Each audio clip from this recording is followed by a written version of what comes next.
Perkenalkan, saya Niko Mahayo Pradewi dari jurusan F&B Service D.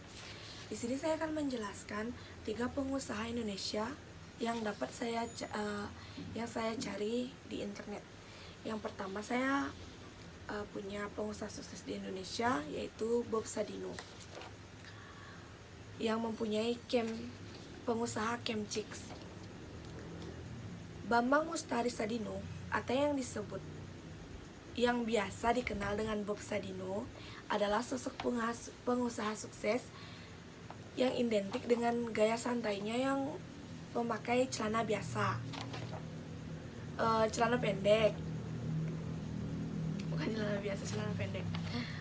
Hidup muda Bob Sadino terbilang nyaman sebab tinggal di lingkungan keluarga yang berkecukupan. Sayangnya, ketika ia masih berusia 19 tahun, kedua orang tuanya meninggal dunia, di mana hal tersebut menjadi titik balik hidup dari Bob Sadino. Dengan bermodalkan mobil mewah yang dibawanya dari Belanda, dia membuka jasa sewa mobil. Namun, sayangnya dia mengalami kecelakaan sehingga mobil yang dimilikinya pun menjadi rusak.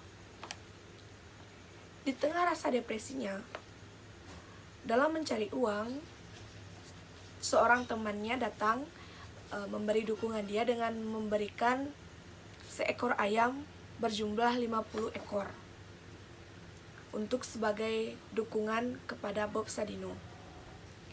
Tidak hanya sekedar dipelihara, ke-50 ayam tersebut terus dimanfaatkan untuk bisnis telur dalam negeri.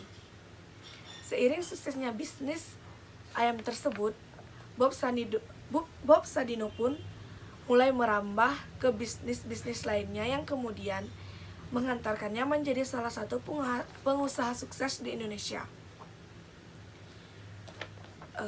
Berikut macam-macam perusahaan milik Bob Sadino. Yang pertama ada Camp Chicks, supermarket yang menyediakan beragam produk pangan impor. Terus yang kedua ada Camp Food, perusahaan yang bergerak di bidang pengolahan daging. Yang ketiga ada Camp Farm, sebuah perusahaan yang bergerak di bidang bagian sayur dan buah. Yang keempat ada The Mansion at Kemang, apartemen yang dilengkapi dengan pusat pembelanjaan dan perkantoran, hasil kerjasama dengan pengembang properti Agung Sedana Group. Berikut pelajaran berharga yang bisa dipetik dari Bob Sadino. Yang pertama itu ada setiap kesuksesan selalu diawali oleh sebuah kegagalan. Kemudian, tidak ada perjalanan yang semulus jalan tol, maka harus terus tekun dan pantang menyerah saat memulai usaha.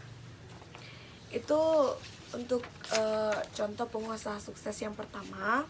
Kemudian yang kedua, saya mencari di internet, yaitu Sudino Salim, yang memiliki pengusaha Indofood.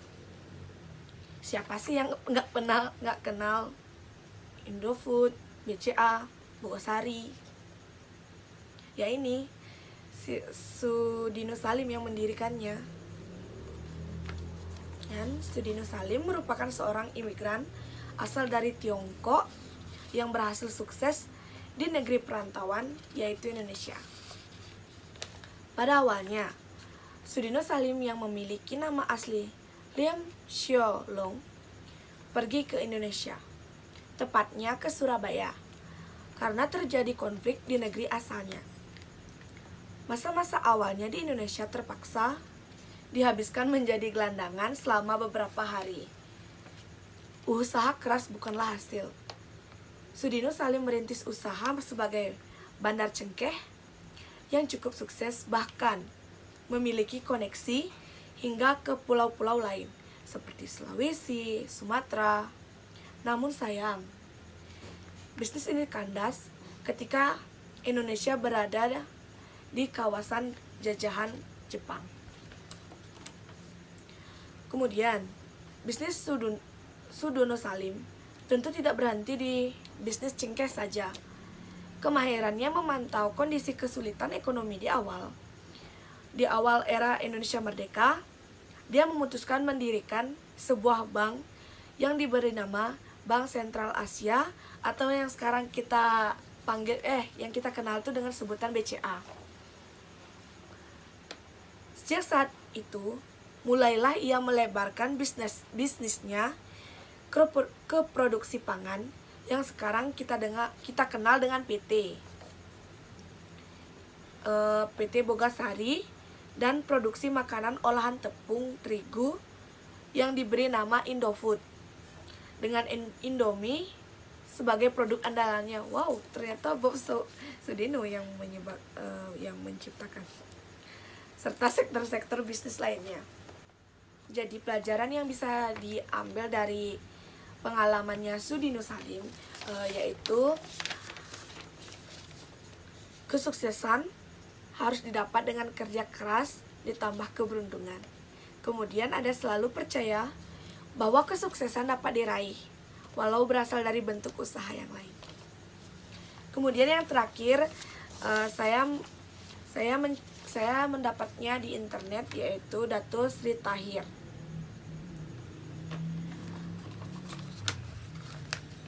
Dato Sri Tahir adalah seorang pengusaha sukses yang memulai bisnisnya dari nol. Tahir terlahir dari keluarga bertelantar perekonomian menengah. Ayahnya bekerja sebagai pembuat beca dan ibunya memiliki toko pakaian. Sejak kecil, Tahir memiliki cita-cita menjadi dokter. Namun cita-cita tersebut harus sirna dikarenakan ayahnya yang jatuh sakit dan tidak dapat membiayai perekonomian keluarganya. Tahir pun harus fokus melanjutkan usaha sang ayah dan memutuskan untuk tidak melanjutkan pendidikan ke jenjang perkuliahan.